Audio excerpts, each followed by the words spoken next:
Hello दोस्तों, welcome to the Nirmal educare institute. Nirmal educare institute में आपका स्वागत है। अगर आप चैनल पर नए हैं तो चैनल को सब्सक्राइब कर लीजिए और बेल आइकन प्रेस कर लीजिए। और हाँ, वीडियो को लाइक एंड शेयर करना ना भूलें। तो चलिए दोस्तों, आज हम लोग पढ़ने वाले हैं फिजिक्स के मोस्ट इंपॉर्टेंट क्वेश्चन जो सभी एग्जाम्स में पूछे जाते हैं। जैसा कि हम लोगों ने पार्ट 1 और पार्ट 2 में कुछ क्वेश्चंस को पढ़ रखे हैं, तो आज हम लोग पार्ट 3 को कंटिन्यू करेंगे। तो हम लोग क्वेश्चन की तरफ आगे बढ़ते हैं, देखते हैं क्वेश्चन क्या है। ठीक है, जैसा कि हम आप क्वेश्चन की तरफ बढ़ते हैं, क्वेश्चन नंबर 142 की बात करते हैं। तो क्वेश्चन नंबर हमारा 142 कहता है कि वह विद्युत धारा जो तार की प्रति मीटर लंबाई के लिए 2 × 10⁻⁻7 न्यूटन बल उत्पन्न करती है, तो वह धारा होगी। तो किसी भी प्रति मीटर लंबाई के लिए जब 2 × 10⁻7 न्यूटन बल उत्पन्न होता है, तो वह धारा जो होती है 1 एम्पियर की धारा होती है। कितने एम्पियर की धारा होती है? 1 एम्पियर की धारा होती है। ठीक है, फिर हम नेक्स्ट सेकंड नंबर क्वेश्चन की बात करते हैं। सेकंड नंबर हमारा जो क्वेश्चन कहता है कि 6 वोल्ट बैटरी से गुजरने वाले हर एक कूलम आवेश को कितनी ऊर्जा देने की आवश्यकता पड़ती है। तो 6 वोल्ट से बैटरी से गुजारने के लिए हर एक कूलम को आवश्यक आवेश को कितनी ऊर्जा दी जा सकती है। तो आवेश को 6 जूल की आवश्यकता पड़ेगी। कितनी जूल की आवश्यकता पड़ेगी? 6 जूल की आवश्यकता पड़ेगी। फिर नेक्स्ट क्वेश्चन सेकंड 144 की बात करते हैं। 144 जो है, एक इलेक्ट्रॉन पर जो होता है आवेश कितना उपलब्ध होता है। तो एक इलेक्ट्रॉन पर जो होता है 1.6 × 10⁻⁻⁻ कूलम जो होता है आवेश उपस्थित होता है। फिर हम नेक्स्ट की बात करते हैं 145 नंबर क्वेश्चन की। समांतर क्रम में संयोजित 10 प्रतिरोधों का जिसमें प्रत्येक का मान 10 ओम है, तो समतुल्य प्रतिरोध होगा कितना। तो समतुल्य प्रतिरोध कितना होगा? तो समतुल्य प्रतिरोध जो होगा वो 1 ओम होगा। वो कैसे होगा?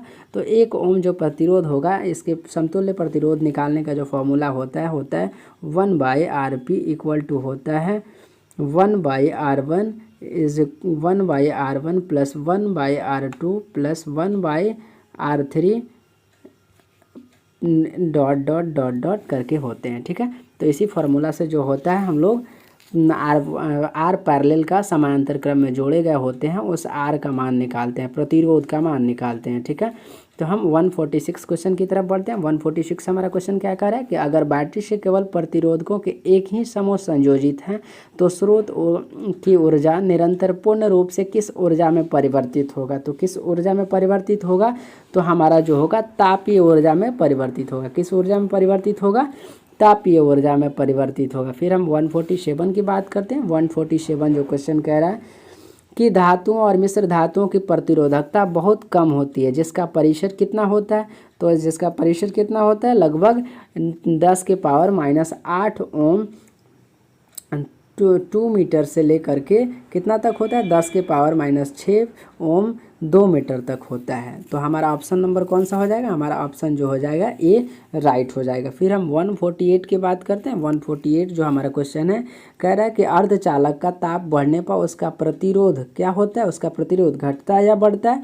तो उसका प्रतिरोध जो होता है वो अपरिवर्तित रहता है। क्या रहता है? अपरिवर्तित रहता है अर्धचालक के लिए। ठीक है, तो हम फिर नेक्स्ट क्वेश्चन की बात करते हैं। 149 जो क्वेश्चन है कि यदि चांदी के तार का ताप बढ़ाया जाए तो उसका प्रतिरोध बढ़ेगा या घटेगा या परिवर्तित रहेगा। तो चांदी का ताप अगर बढ़ा दिया जाए तो उसका प्रतिरोध जो होगा बढ़ जाता है। क्या होता है? बढ़ जाता है। कोई दिक्कत? फिर हम नेक्स्ट 150 की बात करते हैं। 150 नंबर हमारा क्वेश्चन क्या कह रहा है कि यदि R1 तथा R2 दो प्रतिरोध समांतर श्रेणी में जुड़े हैं तो उनका समतुल्य प्रतिरोध होगा। तो उनका समतुल्य प्रतिरोध कितना होगा? उनका समतुल्य प्रतिरोध जो होगा प्रत्येक से कम होगा। क्या होगा? प्रत्येक से कम होगा। मतलब R1 R2 जो भी प्रतिरोध जुड़े हुए हैं समांतर क्रम में, उन दोनों के वैल्यू से जो होगा, उन दोनों के मान से जो होगा कम मान आएगा हमारे समतुल्य प्रतिरोध, मतलब आर पैरेलल का मान। ठीक है, फिर हम नेक्स्ट 151 की बात करते हैं। 151 हमारा क्वेश्चन क्या कर रहा है? 151 कहा कि यदि 4 समान प्रतिरोध को श्रेणी क्रम में जोड़ा जाता है तो उनका तुल्य प्रतिरोध 20 ओम होता है। तो प्रत्येक प्रतिरोध होंगे, तो प्रत्येक प्रतिरोध क्या होंगे? तो प्रत्येक प्रतिरोध का जो मान होगा वो कितना होगा? प्रत्येक प्रतिरोध का मान होगा हमारा 5 ओम। कितना होगा? 5 ओम होगा। तो हम कैसे निकालेंगे? तो ये भी जो होगा हम किस हिसाब फार्मूला से निकालेंगे? RS equal to R1। मैंने पीछे वाले वीडियो में भी फार्मूला बताया था कि RS जो होता है सीरीज का जो फार्मूला होता है R1 plus R2 plus R3 plus dot dot dot, मतलब जितने हम जोड़े जाएंगे इसी फार्मूला से हम जोड़ करके जितना जोड़ना चाहें उतना तक जोड़ सकते हैं। तो इसी फार्मूला से हम जा करके किसका मान निकाल लेंगे, हम यहाँ से 1 ओम 1 प्रतिरोध का जो होगा एक तुल्य प्रतिरोध निकाल लेंगे। ठीक है, 153 की बात करते हैं। 153 हमारा कह रहा है कि धातुओं में धारावाहक होते हैं। तो धातुओं में धारावाहक का काम कौन करते हैं, धातुओं में जो धारावाहक का काम जो होता है वो मुक्त इलेक्ट्रॉन का होता है, क्योंकि इलेक्ट्रॉन ही जो होते हैं किसी भी धातुओं में जो होते हैं गमन करने का काम करते हैं, वो गमन करते हैं तभी जो होता है विद्युत धारा का ट्रांसफ़र हो पाता है। ठीक है, 153 की बात करते हैं। तो 153 हमारा क्वेश्चन क्या कहा, 153 कहा कि एक बल्ब से मिनट में 120 कूलम आवेश प्रवाहित हो रहा है तो विद्युत धारा का मान होगा। तो विद्युत धारा का मान कितना होगा, तो विद्युत धारा का मान जो होगा वो कितना होगा, वो 2 एम्पियर के बराबर होगा। कितना होगा, वो 2 एम्पियर के बराबर होगा। ठीक है, 154 की बात करते हैं। 154 बोला कि किस उपकरण में धन तथा ऋण चिन्ह नहीं होता है, कौन सा ऐसा उपकरण होता है जिसमें धन चिन्ह और ऋण चिन्ह मतलब पॉजिटिव टर्मिनल और नेगेटिव टर्मिनल नहीं होता है। तो कौन सा होता है इस डिवाइस, एक कुंडली जो होता है जिसमें पॉजिटिव टर्मिनल और नेगेटिव टर्मिनल नहीं पाया जाता है। फिर हम नेक्स्ट 155 नंबर क्वेश्चन की बात करते हैं। 155 नंबर क्वेश्चन बोला कि तार की लंबाई अगर बढ़ा दी जाए तो उसका प्रतिरोध बढ़ेगा या घटेगा या अपरिवर्तित रहेगा। तो जैसे ही लंबाई बढ़ाते हैं किसी भी तार का तो उसका प्रतिरोध जो होता है वो बढ़ने लगता है। क्या होता है, उसका प्रतिरोध बढ़ने लगता है। और तार की लंबाई जैसे ही घटाएंगे तो क्या हो जाएगा, प्रतिरोध घटने लगेगा। तो 156 की बात करते हैं हम। नेक्स्ट 156 नंबर क्वेश्चन बोला कि यदि 5 समान प्रतिरोधों को समांतर क्रम में जोड़ने पर उनका तुल्य प्रतिरोध 10 ओम है तो प्रत्येक प्रतिरोध का मान कितना होगा। तो प्रत्येक प्रतिरोध का जो मान होगा वो कितना होगा, 50 ओम होगा। ये भी हम उधर फार्मूला बताएं, उसी फार्मूला से हम क्या करेंगे, उसका मान निकाल लेंगे। ठीक है, क्योंकि ये समांतर क्रम में है तो क्या हो जाएगा, 1 × RS हो जाएगा, 1/RP इक्वल टू हो जाएगा 1/RP इक्वल टू हो जाएगा हमारा यहाँ कितने प्रतिरोध है, टोटल प्रतिरोधों की संख्या, नंबर ऑफ जो हो जाएगा हमारा, नंबर ऑफ क्या हो जाएगा, नंबर ऑफ यहाँ रेसिस्टेंस प्रतिरोध की संख्या, नंबर ऑफ रेसिस्टेंस कितने हैं उसको लिख देंगे, मल्टीपल कर देंगे तो हमारा 50 ओम आ जाएगा। फिर 157 की बात करते हैं। 157 बोला कि समांतर क्रम में संयोजित प्रतिरोधों की संख्या घटने के उपरांत जो होती है वो क्या होती है, संयोजित प्रतिरोधों का कुल प्रतिरोध होता है। तो क्या होता है, समांतर क्रम में अगर संयोजित प्रतिरोधों की संख्या घट जाती है तो उससे संयोजित प्रतिरोधों की कुल प्रतिरोध पर क्या फ़र्क पड़ता है, तो उनका प्रतिरोध जो होता है वो बढ़ने लगता है। क्या होता है, बढ़ने लगता है। फिर 158 की बात करें। 158 बोला कि 20 डिग्री सेल्सियस पर सिल्वर की विद्युत प्रतिरोधकता होती है। अगर 20 डिग्री सेल्सियस पर सिल्वर की प्रतिरोधकता कितनी होती है, ये सिल्वर की प्रतिरोधकता जो होती है 1.6 × 10⁻⁻8 जो होता है ओम मीटर होता है। कितना होता है, ओम मीटर, 1.60 × 10⁸ ओम मीटर। कोई दिक्कत। फिर हम नेक्स्ट की बात करते हैं। 159 नंबर क्वेश्चन जो है, परिपथ में किन्हीं दो बिंदुओं के बीच का विभवांतर मापा जाता है। परिपथ में किन्हीं दो बिंदुओं के बीच का विभवांतर मापा जाता है, किसके द्वारा मापा जाता है, तो जो होता है हम वोल्ट मीटर के द्वारा जो होता है विभवांतर मापने का काम करते हैं। कोई दिक्कत।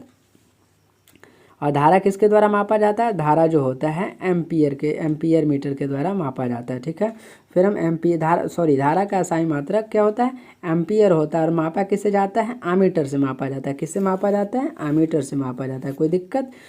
फिर हम नेक्स्ट 160 की बात करते हैं। 160 हमारा क्वेश्चन क्या कर रहा है, 160 हमारा क्वेश्चन क्या है कि निम्न में किसका अर्थ जल होता है, इसमें बताइए कि किसका अर्थ जल होता है। तो हमारा जो होता है ये हाइड्रो पावर कहाँ लगाए जाते हैं, हाइड्रो पावर जब भी लगाए जाते हैं, हाइड्रो पावर प्लांट जब भी लगाए जाते हैं, कहाँ से लगाए जाते हैं, जल में लगाए जाते हैं। तो क्योंकि इसलिए हाइड्रो इलेक्ट्रिसिटी बोला जाता है कि हम लोग क्या करते हैं, हाइड्रो के द्वारा मतलब जल के द्वारा जो हम लोग क्या करते हैं, बिजली उत्पादन करने का काम करते हैं। तो वहीं से ये हाइड्रो शब्द उपयोग किया गया है। ठीक है, तो हाइड्रो का मतलब होता है जल। ठीक है, 161 नंबर की बात करें तो 161 नंबर क्वेश्चन कह रहा है कि ताप बढ़ने पर चालक का प्रतिरोध क्या होता है। ताप जैसे ही बढ़ेगा तो चालक का प्रतिरोध क्या होगा, चालक का प्रतिरोध भी बढ़ना शुरू हो जाएगा। पहले मैंने एक क्वेश्चन बताया कि चालक का अगर लंबाई बढ़ेगा तो उसका प्रतिरोध भी क्या होगा, बढ़ना शुरू होगा। जैसे ही लंबाई घटेगी तो प्रतिरोध घटेगी, और यहाँ ताप बढ़ेगा तो प्रतिरोध बढ़ेगा, और ताप घटेगा तो प्रतिरोध घटेगा। कोई दिक्कत। फिर हम आगे बढ़ते हैं। हमारा जो 162 नंबर क्वेश्चन है, 162 नंबर क्वेश्चन क्या बोला कि रेशम द्वारा रगड़ने पर कांच की छड़ में उत्पन्न आवेश होता है। कांच की छड़ पर कौन सा आवेश उत्पन्न होता है, तो कांच की छड़ पर जो होता है वो धन आवेश उत्पन्न होता है। क्या होता है, धन आवेश उत्पन्न होता है। ठीक है। 163 की बात करें, 163 नंबर हमारा क्वेश्चन बोला कि उन द्वारा एबोनाइट के छड़ को रगड़ने पर एबोनाइट की छड़ पर उत्पन्न होता है। तो एबोनाइट की छड़ पर क्या उत्पन्न होता है, एबोनाइट की छड़ पर जो होता है ऋण आवेश उत्पन्न होता है। क्या होता है, ऋण आवेश उत्पन्न होता है। 154 की बात करें, 154 नंबर हमारा क्वेश्चन बोला कि दो आवेशित वस्तुओं पर लगने वाले बल पर कौन सा नियम लागू होता है। तो कौन सा नियम लागू होता है, तो दो आवेशों के बल पर जो होता है, आवेशित वस्तुओं पर जो लगने वाला बल होता है, तो वहाँ नियम कौन काम करता है, कूलॉम का नियम काम करता है। किसका नियम काम करता है, कूलॉम का। फिर 165 नंबर क्वेश्चन की बात करते हैं। तो 165 नंबर क्वेश्चन बोला कि कूलॉम के नियम से के को क्या कहा जाता है। कूलॉम के नियम में जो के होता है उसको क्या कहा जाता है, तो के जो होता है एक समानुपातिक नियतांक होता है, प्रोपोर्शनलिटी कांस्टेंट होता है। ठीक है। फिर हम नेक्स्ट 166 की बात करते हैं। 166 जो है कह रहा है कि दो सदिश आवेशों के बीच किस प्रकार का बल लगता है। दो सदिश आवेश जो होते हैं उनके बीच में जो बल लग रहा होता है वो किस प्रकार का होता है, तो उन दोनों के बीच जो बल लग रहा होता है वो प्रतिकर्षण बल होता है। कौन सा बल होता है, प्रतिकर्षण बल होता है। ठीक है। 167 की बात करें, 167 बोले कि विजातीय आवेशों के बीच किस प्रकार का बल लगता है, तो विजातीय आवेश जो होता है उनके बीच क्या होता है, आकर्षण बल लगता है, आकर्षण बल। और सजातीय में क्या होता है, प्रतिकर्षण, और विजातीय में होता है आकर्षण। कोई दिक्कत, एक दूसरे को आपस में खींचने का काम करते हैं विजातीय आवेश। ठीक है। फिर हम नेक्स्ट 168 की बात करते हैं। तो 168 हमारा क्वेश्चन क्या बोला कि क्या प्रोटॉन आवेश प्रक्रम में भाग लेता है, क्या प्रोटॉन आवेश प्रक्रम में भाग लेता है, तो हाँ या नहीं, तो प्रोटॉन को जो होता है आवेश प्रक्रम में भाग नहीं लेता है। कोई दिक्कत। फिर 169 की बात करते हैं। 169 हमारा क्वेश्चन बोला कि रासायनिक ऊर्जा का कुछ भाग खर्च होता है। रासायनिक ऊर्जा का कुछ भाग कहाँ खर्च होता है, रासायनिक ऊर्जा का जो कुछ भाग होता है वो यांत्रिक ऊर्जा में खर्च होता है। ठीक है। फिर हम नेक्स्ट की बात करते हैं। 170 नंबर हमारा क्वेश्चन है। 170 नंबर क्वेश्चन बोला कि विभवांतर किसमें गति प्रदान करने का कार्य करता है। विभवांतर जो होता है किसमें गति प्रदान करता है, तो विभवांतर जो होता है वो इलेक्ट्रॉन में गति प्रदान करता है, जिसके कारण जो होता है ये विद्युत धारा चालक में प्रवाहित हो पाती है। ठीक है। फिर 171 की बात करते हैं। 171 नंबर क्वेश्चन की बात करते हैं। बोला कि सेल के भीतर होने वाली रासायनिक अभिक्रिया सेल के दो टर्मिनलों के बीच उत्पन्न करता है। क्या उत्पन्न करता है, तो दो टर्मिनलों के बीच जो होता है विभवांतर उत्पन्न करने का कार्य करता है। ठीक है। फिर हम 172 की बात करते हैं। 172 नंबर क्वेश्चन बोला कि किसी चालक में प्रवाहित धारा के लिए ओम का नियम लागू होता है। तो ओम के नियम जो होते हैं, ओम के नियम से क्या पता चलता है, ओम के नियम जो से पता चलता है कि चालक का ताप जो होता है क्या होता है, चालक का ताप क्या होता है, अचर होता है। चालक का ताप अचर होता है। और दूसरा, चालक का ताप चर रहता है, नहीं, ये चालक का ताप जो होता है वो अचर होता है, गलत है। फिर नेक्स्ट जो है, जब चालक के सिरों के बीच विभवांतर अचर रहता है, ये भी गलत है। और चौथा जो है, जब चालक के सिरों के बीच विभवांतर चर रहता है, ये भी गलत है। ठीक है। तो हमारा राइट आंसर क्या हो जाएगा, ए। ठीक है। 173 की बात करते हैं। 173 नंबर क्वेश्चन बोला कि शुष्क कागज़ की प्रतिरोधकता होती है। शुष्क कागज़ की प्रतिरोधकता कितनी होती है, तो शुष्क कागज़ की जो प्रतिरोधकता होती है 10 के पावर 12 ओम मीटर होती है। कितनी होती है, 10 के पावर 12 ओम मीटर। अब 174 नंबर क्वेश्चन की बात करते हैं। 174 नंबर हमारा क्वेश्चन बोला कि संचायक बैटरियों को पुनः आवेशित करना संभव है या नहीं। तो संचायक बैटरियों को पुनः आवेशित कर सकते हैं या नहीं कर सकते हैं, तो कर सकते हैं। क्या कर सकते हैं, संचायक बैटरी जो भी होते हैं उनको पुनः आवेशित किया जा सकता है। कोई दिक्कत, तो हमारा राइट आंसर क्या हो जाएगा, ए। ठीक है। हमारा राइट आंसर ये हो जाएगा। कोई दिक्कत। फिर हम नेक्स्ट 175 की बात करते हैं। 175 नंबर क्वेश्चन बोला कि जब 1 एम्पियर की धारा एक विभवांतर पर प्रवाहित की जाए, 1 वोल्ट जो विभवांतर है उस पर प्रवाहित की जा रही है, तो उपयुक्त ऊर्जा कितना होगा। तो उपयुक्त ऊर्जा का जो मान होगा वो कितना होगा, 1 वाट होगा। कितना होगा, 1 वाट होगा। कोई दिक्कत? 1 एम्पियर तो 1 वोल्ट जो है हमारा विभवांतर हो तो उस समय ऊर्जा जो होगी 1 वाट ही उत्पन्न होगी। कोई दिक्कत?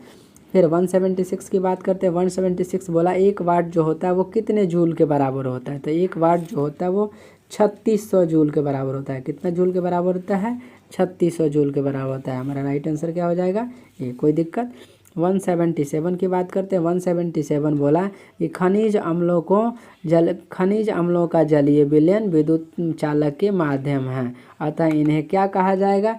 तो इन्हें जो कहा जाएगा हमारा विद्युत अपघटय कहा जाएगा। क्या कहा जाएगा? विद्युत अपघटय कहा जाएगा। विद्युत अपघट्य होने के कारण ही होते हैं, क्या होते हैं? जलीय विलयन में विद्युत का संचालन हो पाता है। ठीक है। जो उसके बाद 178 की बात करते हैं। 178 नंबर क्वेश्चन की बात करते हैं। 178 नंबर हमारा क्वेश्चन बोला है कि लेड सल्फ्यूरिक अम्ल सेल का उपयोग होता है। लेड सल्फ्यूरिक अम्ल जो होता है उस सेल का उपयोग कहाँ होता है? तो सेल का उपयोग जो होता है वो कहाँ कहाँ किया जाता है? तो एक ऑटोमोबाइल में भी किया जाता है और हमारे औद्योगिक कार्य में भी किए जाते हैं। तो हमारा राइट आंसर क्या हो जाएगा? हमारा राइट आंसर जो हो जाएगा ए और बी दोनों जगहों पर जो होते हैं लेड सल्फ्यूरिक सेल का उपयोग किया जाता है। कोई दिक्कत? हम 179 मतलब 179 नंबर क्वेश्चन की बात करते हैं। 179 नंबर क्वेश्चन बोला है कि जब रगड़ने पर इलेक्ट्रॉन ग्रहण करता है, जब रगड़ने पर इलेक्ट्रॉन ग्रहण करता है तो वह हो जाता है। जब इलेक्ट्रॉन ग्रहण करता है तो क्या हो जाता है? ऋणावेशित हो जा। इलेक्ट्रॉन जब त्याग करता है तो क्या हो जाता है? धनावेशित हो जाता है। ठीक है। कोई दिक्कत? 180 नंबर क्वेश्चन की बात करते हैं। जब 180 नंबर क्वेश्चन कह रहा है कि जो पदार्थ घर्षण द्वारा आसानी से आवेशित हो जाते हैं वे कहलाते हैं। वे क्या कहलाते हैं? जो पदार्थ जो होते हैं आसानी से आवेशित हो जाते हैं वे कहलाते हैं विद्युत रोधी। क्या कहलाते हैं? विद्युत रोधी कहलाते हैं। कोई दिक्कत? 181 नंबर की बात करते हैं। 181 नंबर हमारा क्वेश्चन बोला है इस स्रोत से सतत धारा उत्पन्न करने की सरल युक्ति है। किसी भी स्रोत से जो सतत धारा होती है उसे उत्पन्न करने के लिए कौन सी सबसे सरल युक्ति है? तो वोल्टीय सेल जो होता है सबसे सरल युक्ति होती है। कौन सा? वोल्टीय सेल। ठीक है। वो 182 नंबर क्वेश्चन की तरफ आगे बढ़ते हैं। 182 नंबर क्वेश्चन बोला है कि ओम के नियम में अचर राशि है। ओम के नियम में कौन जो होता है फिक्स रहता है, अचर रहता है? तो ओम के नियम में जो होता है ताप फिक्स रहता है। क्या रहता है? ताप जो होता है वो फिक्स होता है। ठीक है। 183 की बात करते हैं। 183 नंबर क्वेश्चन की बात करते हैं। कह रहा है कि ओम के नियम में विद्युत धारा और विभवांतर के बीच रखा गया आलेख होता है। कैसा होता है? आलेख जो होता है वो सरल रेखा में होता है। कैसा होता है? सरल रेखा में होता है। फिर उसके बाद 184 नंबर क्वेश्चन की बात करते हैं। 184 नंबर क्वेश्चन बोला कि आर ओम प्रतिरोध वाले एन प्रतिरोधकों को समांतर क्रम में जोड़ने पर तुल्य प्रतिरोध होगा। उनका तुल्य प्रतिरोध क्या होगा? तो उनका तुल्य प्रतिरोध जो होगा N/R होगा। N/R फॉर्मूला से हम निकाल लेंगे। ठीक है। जैसे उसके बाद हम बात करते हैं 185 नंबर क्वेश्चन की। 185 नंबर हमें क्वेश्चन है हमारे घरों में विद्युत की आपूर्ति होती है वह कितनी होती है? तो हमारे घरों में जो बिजली की आपूर्ति होती है वो कितना होता है? 220 वोल्ट पर डीसी करंट होती है या एसी करंट? तो 220 वोल्ट पर एसी करंट होती है। क्या होती है? 220 वोल्ट पर एसी करंट होती है। कोई दिक्कत?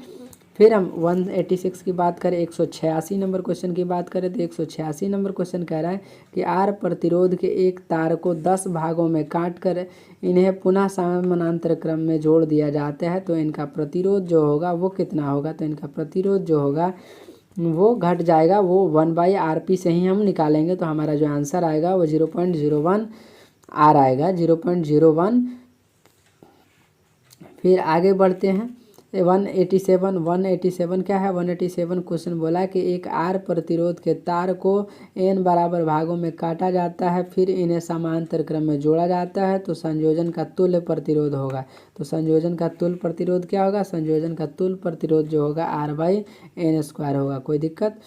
फिर हम नेक्स्ट 188 की बात करते हैं। 188 जो हमारा क्वेश्चन है कह रहा है कि दो तांबे के तार समान लंबाई के हैं। पहला दूसरे तार से 2 गुना मोटा है। दोनों तारों के प्रतिरोधों का अनुपात होगा। तो दोनों तारों के प्रतिरोधों का अनुपात कितना होगा? तो दोनों तारों के प्रतिरोधों का जो अनुपात होगा वो 1:4 होगा। कितना होगा? 1:4 होगा। फिर 189 की बात करते हैं। 179 नंबर क्वेश्चन जो है कह रहा है कि बेलनाकार पात्र में पारे के स्तंभ का प्रतिरोध R है। जब उसी पारे को दुगुनी की त्रिज्या के अन्य बेलनाकार पात्र में डाला जाता है तो अब पारे के स्तंभ का प्रतिरोध होगा। तो अब पारे के जो भी स्तंभ है उसका प्रतिरोध क्या हो जाएगा, 1/R/16 हो जाएगा। क्या हो जाएगा, R/16, मतलब R/16 हो जाएगा। 190 नंबर क्वेश्चन की बात करते हैं। 190 नंबर क्वेश्चन बोला कि 200 वोल्ट विभवांतर के दो बिंदुओं के बीच 5 MC आवेश को ले जाने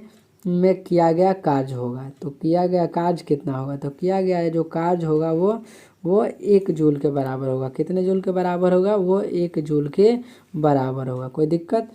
फिर हम नेक्स्ट 191 नंबर क्वेश्चन की बात करते हैं। निम्नलिखित में कौन सा व्यंजक विद्युत परिपथ में विद्युत शक्ति को निरूपित नहीं करता है। तो कौन सा इसमें हमारा फॉर्मूला है जो विद्युत शक्ति को निरूपित नहीं करता है, तो एक IR जो है वो निरूपित नहीं करता है। क्या करता है, IR जो है विद्युत परिपथ में विद्युत शक्ति को निरूपित नहीं करता है। फिर क्वेश्चन क्या कहा, नेक्स्ट जो हमारा क्वेश्चन है 193 क्वेश्चन क्या कहा कि किसी विद्युत परिपथ की शक्ति होती है, किसी भी विद्युत परिपथ की जो शक्ति होती है वो किससे निकाली जाती है। तो विद्युत शक्ति को निकालने के लिए जो फॉर्मूला होता है V² R होता है। हमारा ऑप्शन नंबर डी जो है सही हो जाएगा। कोई दिक्कत। फिर 194 की बात करते हैं। 194 हमारा क्वेश्चन कह रहा है कि निम्नलिखित में कौन सा मात्रक वाट के बराबर होता है। तो यहाँ आंसर देखिए कि यहाँ कौन सा वाट के बराबर होगा, तो यहाँ जूल पर सेकेंड भी 1 वाट के बराबर होता है। दूसरा वोल्ट एम्पियर भी जो होता है वो भी हमारा 1 वाट के बराबर होता है। तो हम यहाँ क्या कर सकते हैं, यहाँ जो होगा हमारा राइट आंसर वो क्या हो जाएगा, हमारा राइट आंसर ई हो जाएगा। हमारा राइट आंसर ए और बी हो जाएगा दोनों, ठीक है।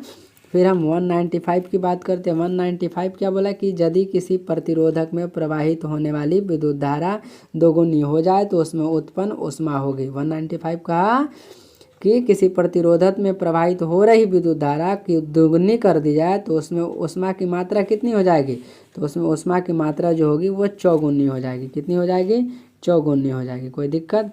196 की बात करते हैं। 196 बोला कि स्थिर विभवांतर पर किसी विद्युत परिपथ का प्रतिरोध आधा कर दिया जाता है तो उत्पन्न ऊष्मा का मान होगा। तो ऊष्मा का मान कितना हो जाएगा, 2 गुनी हो जाएगी, क्योंकि अभी बताया कि जब प्रतिरोधक 2 गुना होगा तो 4 गुना हो जाएगा, जब ये आधा होगा तो 2 गुना रह जाएगा। फिर 197 की बात करते हैं। 197 जो क्वेश्चन है कि किसी विद्युत परिपथ का वह गुण जो विद्युत ऊर्जा को ऊष्मा में बदल देता है, तो वह क्या कहलाता है। 97 का क्वेश्चन है, तो क्या कहलाएगा, तो वह जो होगा प्रतिरोध कहलाएगा। क्या कहलाएगा, प्रतिरोध। जिसके कारण जो होता है वो ऊष्मा में बदलना। जैसे कभी भी देखिएगा कि आप लोग कि जब कहीं इलेक्ट्रिसिटी प्रवाहित की जाती है किसी भी तार में, तो जब लॉन्ग टाइम तक की जाती है तो जो होता है वो तार जो होता है वो गर्म हो जाता है। तो वही बात बताया था कि किसी भी विद्युत परिपथ में जो होता है जब उसमें प्रवाहित, जैसे ही विद्युत ऊर्जा को प्रवाहित करते हैं तो वह जो होता है उसे ऊष्मा में बदलना शुरू कर देता है। तो 1 नंबर अब वो ये खत्म हो गया। फिर 198 की तरफ आगे बढ़ते हैं। 198 नंबर क्वेश्चन क्या बोला कि दो प्रतिरोधों A = 22 B = 40 के समानांतर परिपथ से समान विद्युत धारा प्रवाहित होती है, तो A और B में उत्पन्न ऊष्मा का अनुपात कितना होगा। A और B में जो उत्पन्न ऊष्मा का अनुपात होगा 1:2 का होगा। कितना का होगा, 1:2 का होगा। 199 की बात करें तो 199 नंबर क्वेश्चन क्या बोला कि विद्युत हीटर में तार की कुंडली के लिए किस तत्व का व्यवहार किया जाता है। तो तार की कुंडली के मैंने पहले ही बताया, पिछले वाले वीडियो में बताए थे कि नाइक्रोम का यूज किया जाता है। किसका उपयोग किया जाता है, नाइक्रोम का यूज किया जाता है। कोई दिक्कत। फिर हम बात करते हैं 200 क्वेश्चन। जो दूसरा 200 क्वेश्चन है उसका क्वेश्चन क्या है कि 25 वाट और 100 वाट के बल्ब को समांतर क्रम में जुड़े हैं तो कौन सा बल्ब जो होगा अधिक प्रकाशित होगा, 100 वाट वाला या 25 वाट वाला। तो हमारा जो आंसर हो जाएगा वो 100 वाट वाला हो जाएगा। क्या हो जाएगा, 100 वाट वाला, जब समांतर क्रम में जुड़ा होगा तब। लेकिन अगर पैरेलल कनेक्शन वो सीरीज कनेक्शन में श्रेणी क्रम कनेक्शन में जुड़े होंगे तो उस समय क्या हो जाएगा, 25 वाट का जो हमारा बल्ब होगा वो ज़्यादा प्रभावित होगा। तो अभी 200 नंबर हमारा क्वेश्चन है उसका राइट आंसर क्या हो जाएगा, इस क्वेश्चन के अनुसार 100 जो होगा 100 वाट हो जाएगा। लेकिन अगर श्रेणी क्रम की बात कर दे तो कितना हो जाएगा, 25 वाट का। ठीक है। फिर हम 201 की बात करते हैं। 201 की बात करते हैं कि यदि 60 वाट और 40 वाट के दो बल्ब श्रेणी क्रम में जोड़ दिए जाते हैं तो बल्ब का कौन सा बल्ब अधिक प्रकाशित होगा। तो कौन सा बल्ब जो होगा अधिक प्रकाशित होगा, तो 40 वाट का जो बल्ब होगा वो अधिक प्रकाशित होगा। जैसे हमने इस 200 नंबर वाले क्वेश्चन में समझा दिया था, ठीक है। फिर 202 नंबर क्वेश्चन की बात करते हैं। 202 नंबर जो हमारा क्वेश्चन है कि दो चालक तार जिनके पदार्थ लंबाई तथा व्यास समान है किसी विद्युत परिपथ में पहले श्रेणी क्रम फिर पार्श्व में संयोजित किए जाते हैं तो श्रेणी क्रम एवं पार्श्व क्रम संयोजन में उत्पन्न ऊष्माओं का अनुपात होगा। तो उत्पन्न ऊष्माओं का अनुपात कितना होगा। उत्पन्न ऊष्माओं का जो अनुपात होगा वो 1:4 होगा। कितना होगा, 1:4 होगा, मतलब 1:4 होगा।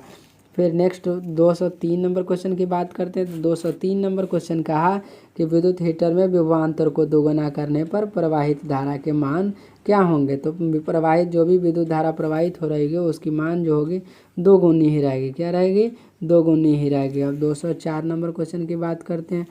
204 नंबर क्वेश्चन बोला कि विद्युत धारा की प्रबलता का एसआई मात्रक है। जो विद्युत धारा है उसकी प्रबलता का एसआई मात्रक क्या है, उसकी प्रबलता का एसआई मात्रक जो है एम्पियर होता है। क्या होता है, एम्पियर होता है।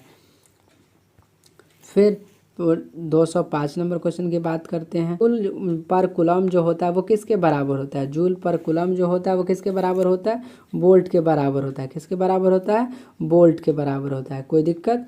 अब हमारा 206 नंबर क्वेश्चन का 206 नंबर क्वेश्चन कहा कि विद्युत वाहक बल का एसआई मात्रक है। विद्युत वाहक बल का एसआई मात्रक क्या होता है। तो विद्युत वाहक बल जो होता है उसका एसआई मात्रक वोल्ट होता है। और वोल्ट को किससे सूचित किया जाता है, वोल्ट को वी से सूचित किया जाता है। किससे सूचित किया जाता है, वी से सूचित किया जाता है। कोई दिक्कत।